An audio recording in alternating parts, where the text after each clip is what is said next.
Hi everyone, welcome back to another video from Crazy Gamer. Today in this video, I'm going to show you how to invite friends in Paper.io 2. If you want to invite friends to play together in Paper.io 2, first of all, open up the Paper.io 2 application on your mobile device. From the home page, tap on the gear button at the top right corner of the screen. In the settings menu, tap on the plus icon at the bottom with a little human icon in it, and then click on Send Invite.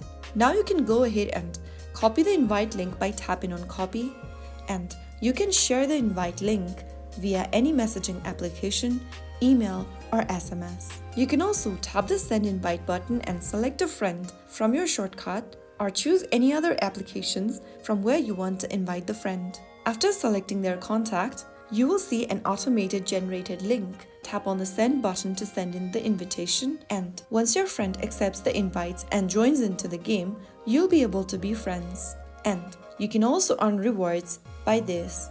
So that's how you can easily invite a friend on Paper.io 2. If you found the video helpful, don't forget to like, share and subscribe to the channel. I will be back again in the next video. Thank you for watching.